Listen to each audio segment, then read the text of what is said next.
This is cozy. Okay, get my wine because I'm going to need it for this episode. Hi, everyone, and welcome back to the Latinaly podcast. Today, it's actually like 10 o'clock at night. What am I doing up? So I had said that I wanted Latinaly this time to be different. I wasn't going to take real life situations and talk about them on a podcast, one for one. I think I actually said this in one of my Instagram stories. If there's ever an episode that comes out that just so happens to coincide with some sort of event or situation or what have you, that is completely coincidental on my part. But if you find that it's on your part, then maybe the universe is trying to tell you something. So you're not even going to listen to this episode until probably late September. And we're in August. So I say all that to say, I may talk about you on my podcast. I may take a certain situation, conversation, interaction that lends itself as a reference to a larger issue. And that is what I'm going to talk about on my podcast. So technically, yes, I talk about you on my podcast, but it's not about you. It's about the interaction that I had with you. So with that being said, today's episode, let me just say, is not about anybody but me. So let's get into it. And this is so wonderful because I just talked about the ultimate life rebrand, reinvention, newness, change. And the entire point of that episode is that we are initiating the change for us. And we all love that. Everyone loves to say that they embrace change, that they're all about reinvention and growth. I'm one of them. However, the truth is, most people only accept and adapt to change when they are the ones initiating it for themselves. It's easy to say that I love transformation and growth and evolving when it doesn't inconvenience you, when that change and growth and evolution has to do with someone else in a situation that you find yourself with because you may love this person. And you then have to self-reflect and ask yourself, is it time for me to change?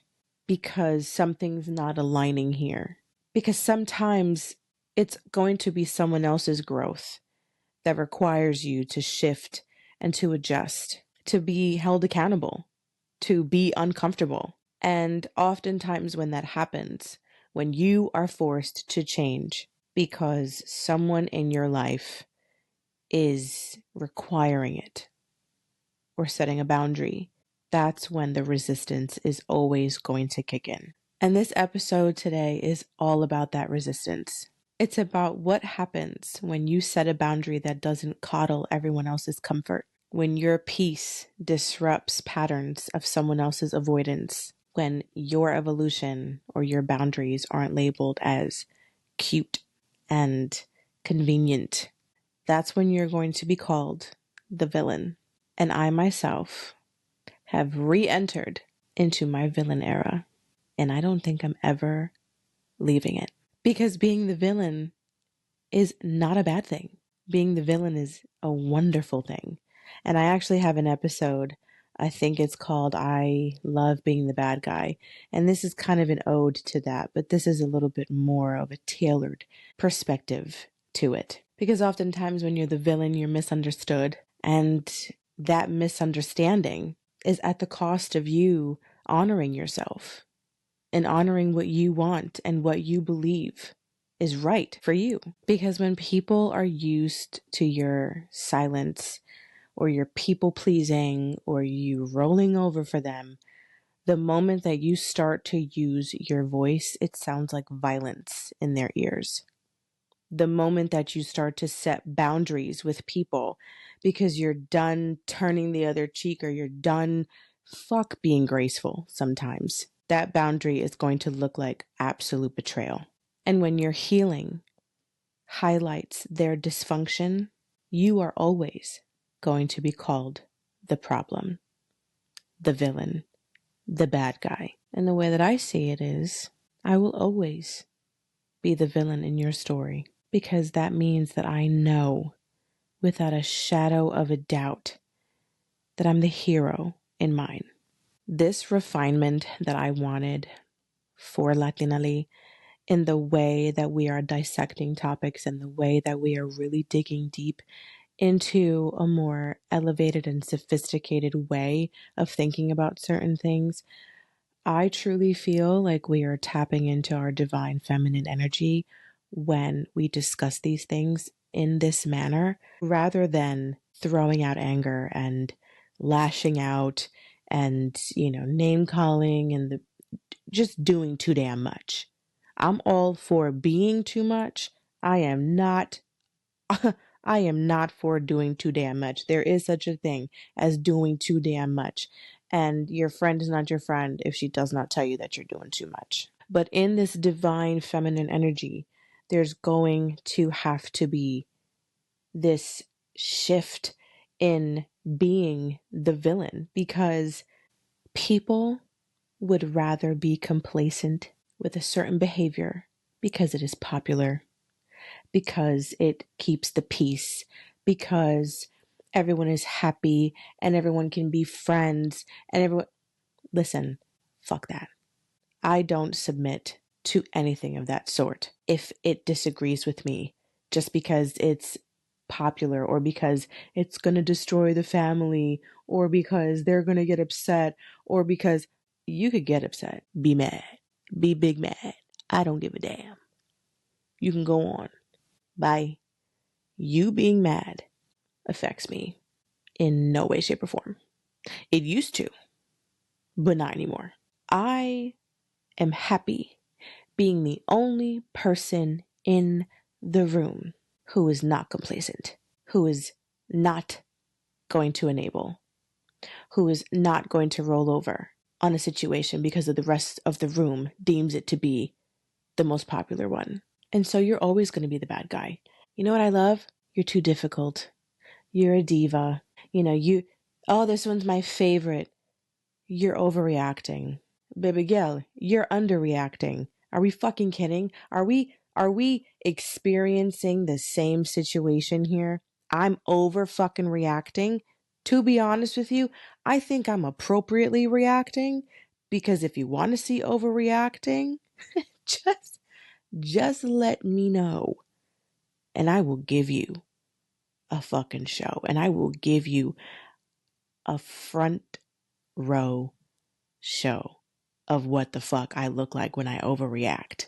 Honey, this is an appropriate response. It's almost like for people that can view a poor behavior and you enable it, or you accept it even when it goes against your grain. I don't think that the elevator goes all the way to the top for people who do that.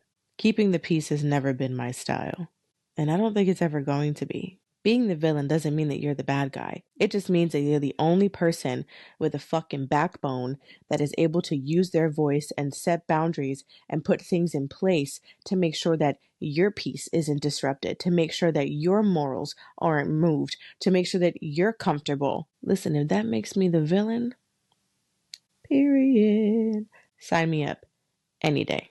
And in being that villain and in setting those boundaries and putting those lines in the sand, you then really start to see people for who they truly are, because the resistance that you will get, the backlash that you will receive when you start to put those dividers on, is really, really telling. You're always going to be met with resistance. You're always going to be met with even name calling, and you're going to be met with a lot of guilt tripping when you start to really voice your boundaries and just use your voice. The moment that you start to speak up and defend yourself and use your voice, you are going to be met with such backlash. It is disgusting. And people are going to show their true colors to you because they've never met a resistance like that. because you've always been the one to fold over, and you've always been the one to people please them, and to swallow your pain and to swallow how you feel to make sure that their peace is not disrupted, when your peace is the only one that's actually fucking crumbling at the expense of everyone else being happy and peaches and cream. We are done with that. Because you know what? Sometimes people need a little push. So I've heard from so many people, I love change. I adapt to change. I'm like water. I'm like Bruce Lee. I bend like water. Bitch, no, you don't. No, you don't. Because at the first sight of a dynamic shift in a family, or the first sign of a shift in a friendship, a tonal change in how we're going to be moving forward in this relationship, the first fucking whiff of that, you don't like it. You don't like it because you didn't initiate it. People don't like change if they're not the ones actively doing it for themselves. If you are setting the boundary as the villain, quote unquote, as the villain, if you're setting these boundaries, that means that you are forcing people to fall in line, because what they are currently doing is unacceptable. And those people are the narcissists, the gaslighters, the controllers, the helicopters, and they're going to be the ones, and they are the, oh my God, they are always the ones that it's like, I need to change, and I need growth, and I'm all for growth and evolution and transformation. And girl, who are you lying to? Who are you lying to? Because they're also the first ones to try to change your mind. They're the first ones to be on the phone with you, arguing with you about your feelings, arguing with you about how you should move and how you shouldn't do this because now the family's not talking, or that you shouldn't do this because now these two best friends have an issue. No, no. So when we start to really not only use our voice, but be confident in our voice and amplify our voice and project our voice into such solidarity that it is fucking immovable, you become a threat. And what is a villain? A threat. You're not trying to lose the people around you. That's why we set these boundaries. You know, that's why we put so much work into these relationships, to set these boundaries, because the alternative is that I could cut you the fuck off and I don't have to set another boundary with you ever again. I could do that. If you want, I can just remove myself from your life forever. But if you want to be in my life, if you want to have a part in it, a vowel in it, if you want to have a laugh in my life, and you are not going to heal or change your behavior, then you need to fall within the boundary line. Setting the boundary takes a lot of work and it takes a lot of effort. Setting boundaries for me spikes my anxiety to no end.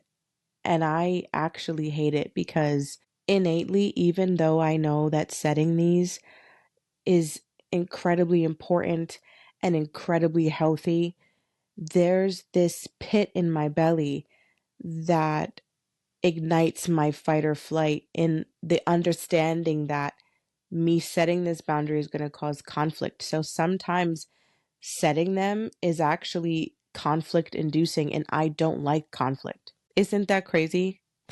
You setting a boundary so that you're respected and that your feelings are honored and that you are heard and listened to and your feelings are taken into account, that is conflict. That's crazy to me.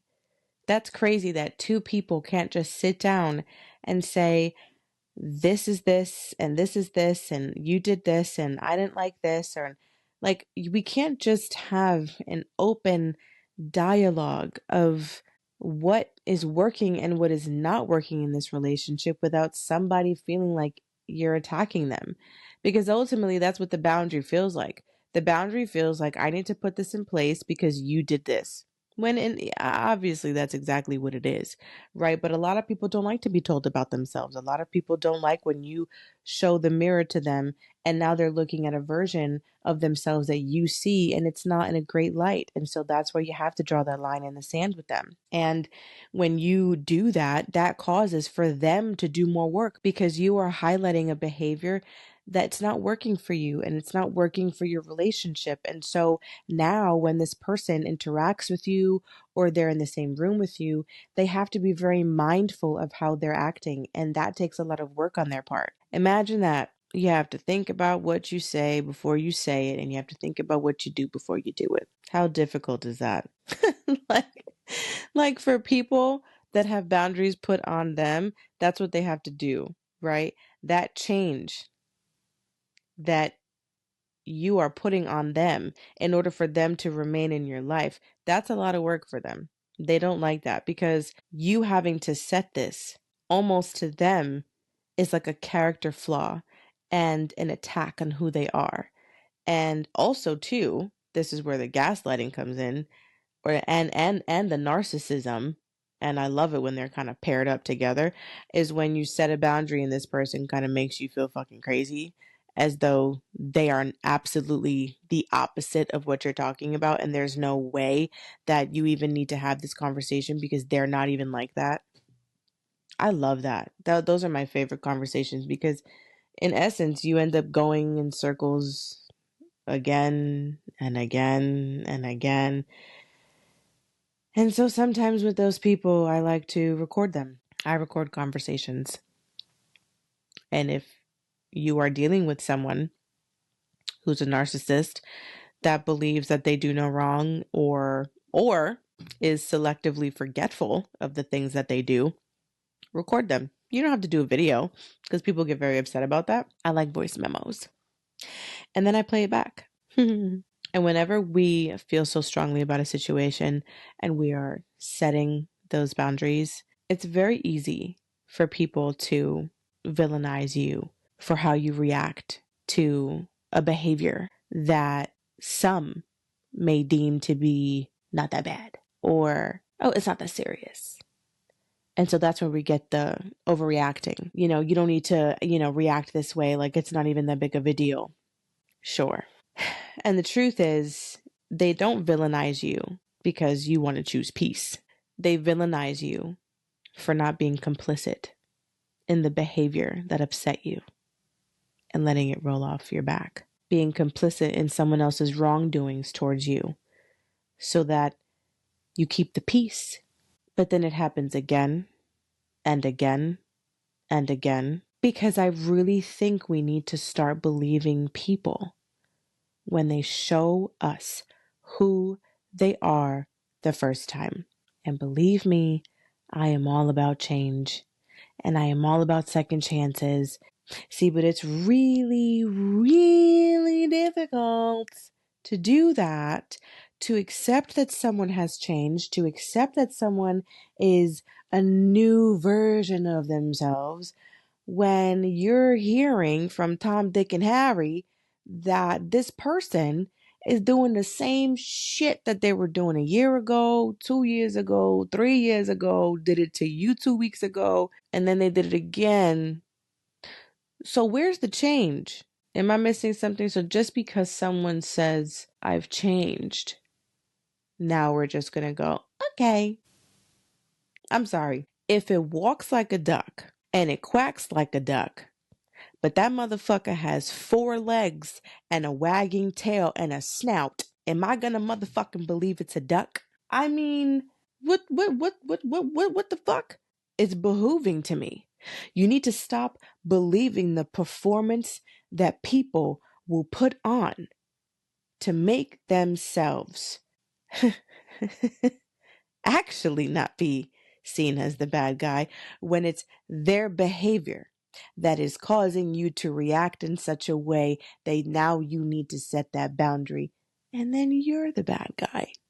Ain't that some shit? And I've seen this time and time and time again. And when I was younger, I fell for the performance. I fell for the performance and I fell for the mask. And then you know what happened?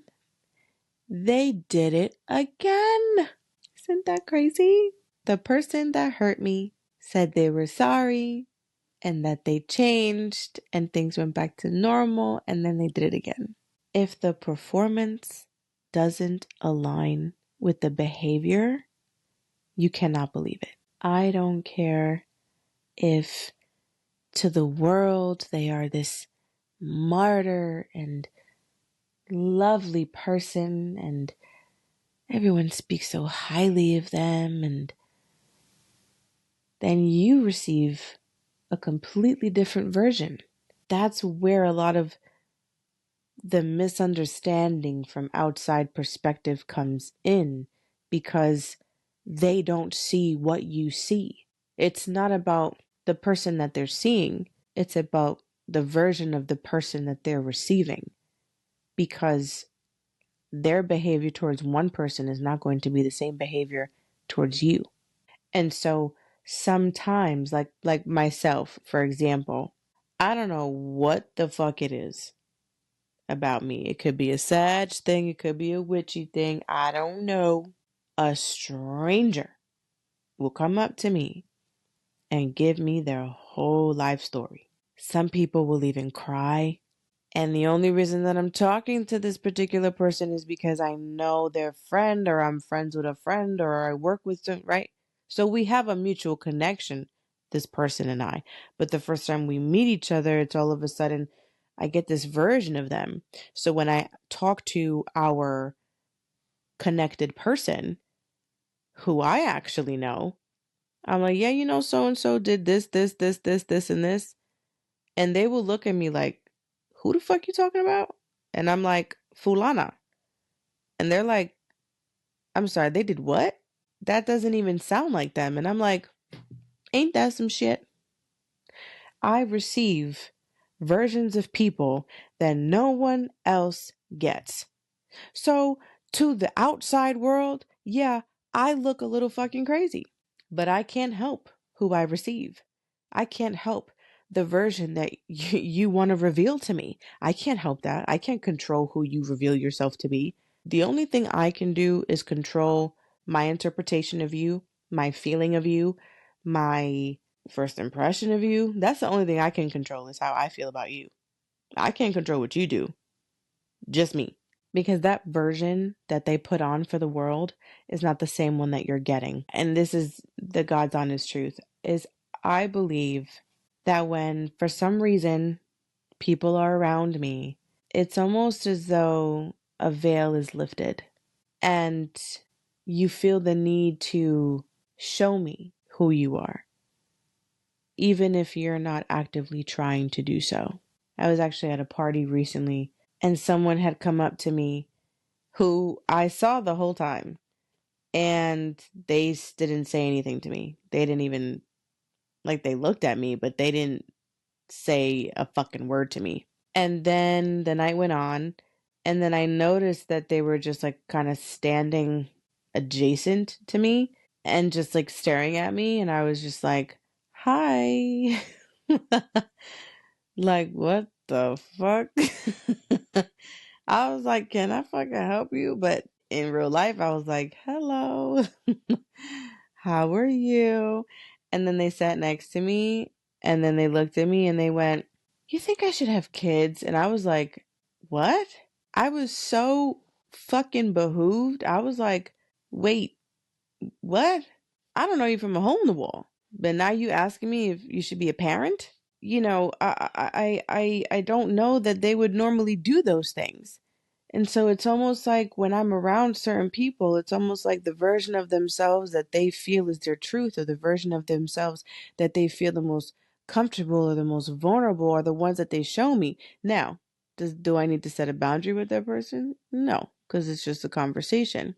But sometimes those behaviors come out in which you do need a boundary placed because were inappropriate, or they were over the line, or they were out of pocket, or fucking stupid, or disrespectful, or whatever.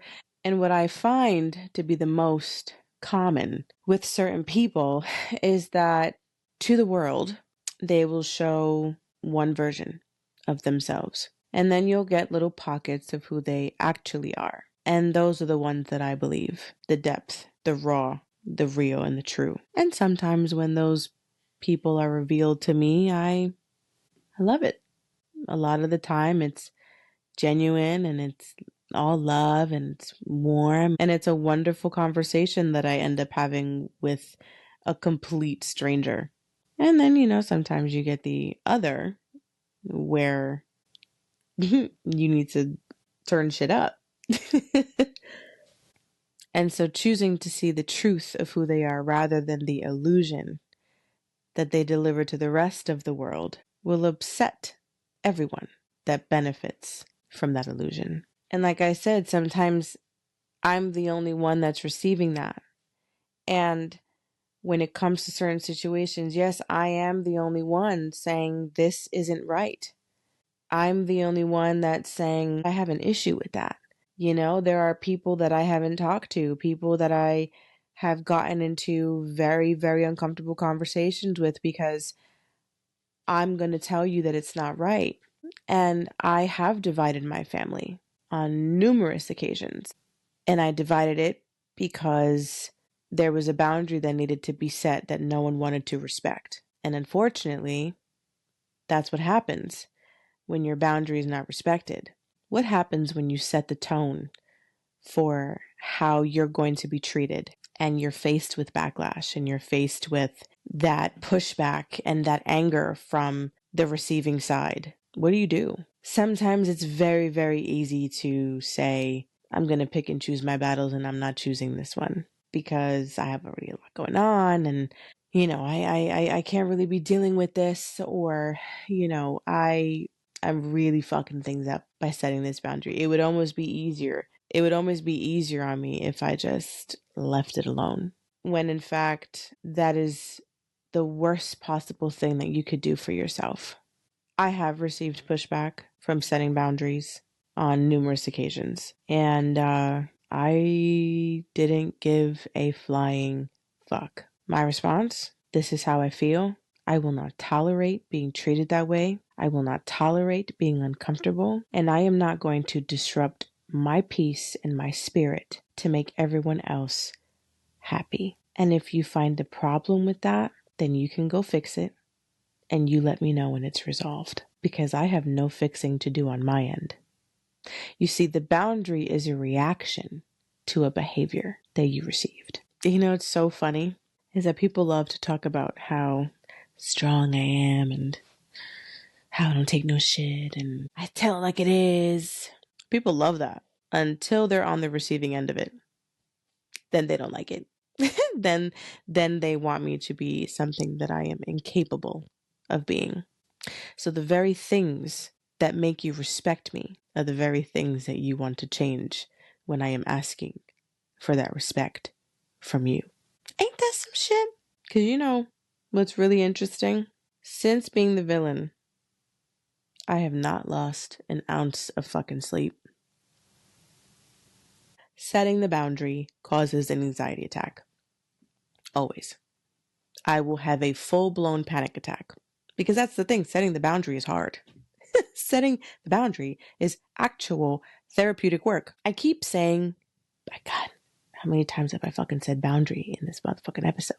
But the truth is that that's what makes you the villain, is when you demand respect, when you demand a certain treatment of kindness and authenticity and honesty and genuine love.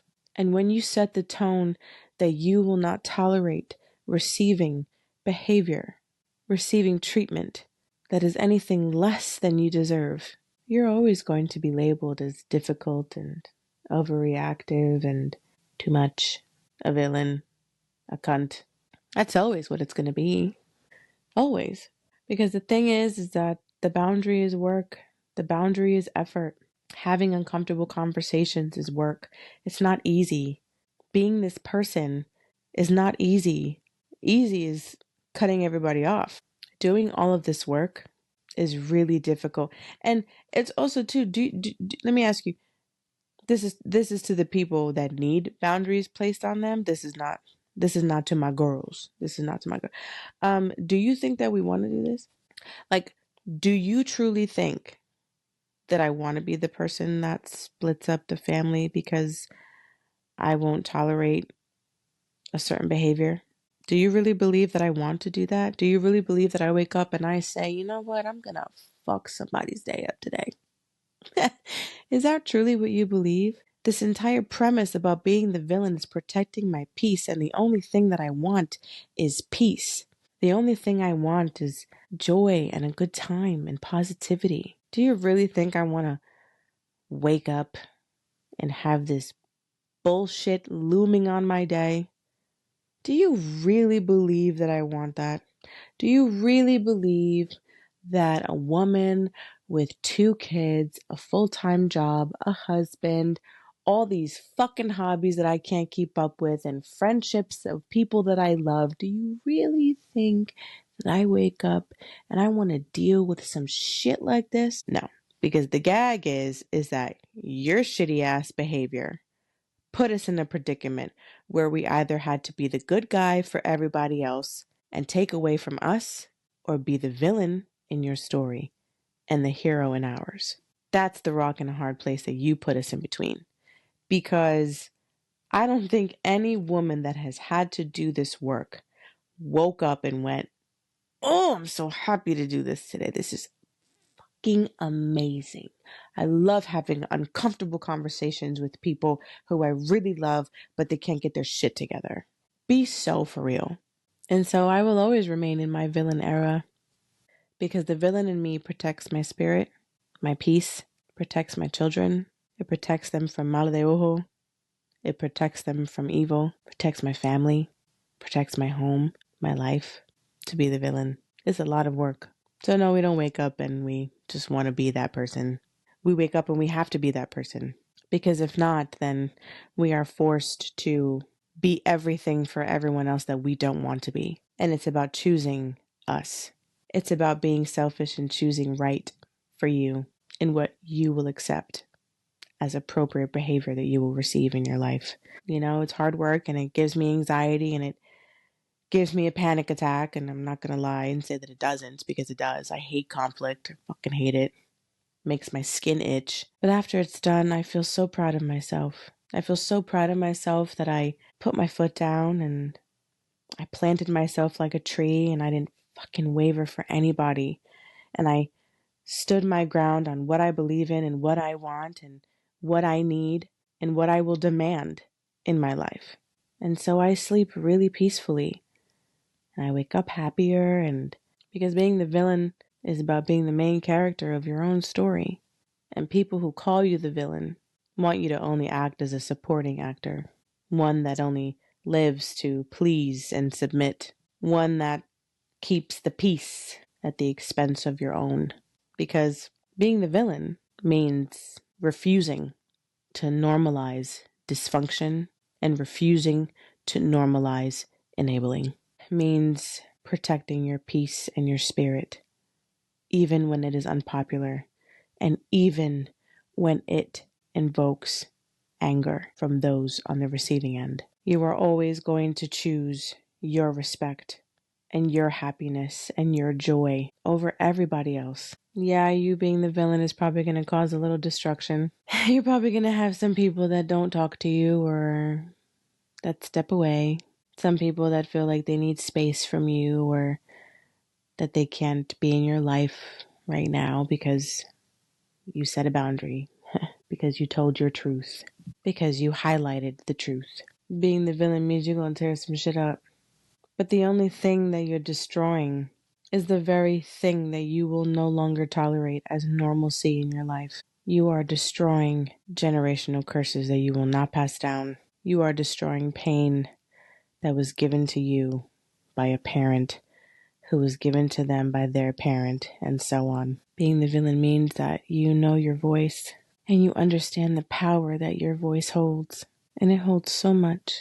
You wouldn't be called the villain if you didn't get a reaction from using your voice. That's how powerful you are. Knowing and understanding that I am the villain in everyone else's story, because I am the hero in my own, and more importantly, I'm the hero in my kids' story as well, and I will never apologize for being the villain. And that is all for today's episode. If you cannot get enough of me the same way I cannot get enough of you, go ahead and follow me on Instagram and TikTok, and subscribe to us on YouTube and everywhere else that you get your podcasts. Do all the buttons, get all the notifications, follow, subscribe, download. Do all the things for me. And make sure you share this episode with another woman in your life who's also in her villain era. If there's any burning questions, piping hot tea, or you're just seeking some advice from your very blunt bestie, be sure to go to www.ngl.link/Latinaly podcast, where I answer your anonymous submissions very candidly in my monthly segment, signed Kaya. This is the Latinaly podcast, where we are untamed, uncensored, and always unapologetic. I'm Kaya Burgos, your host, and I will see you next week.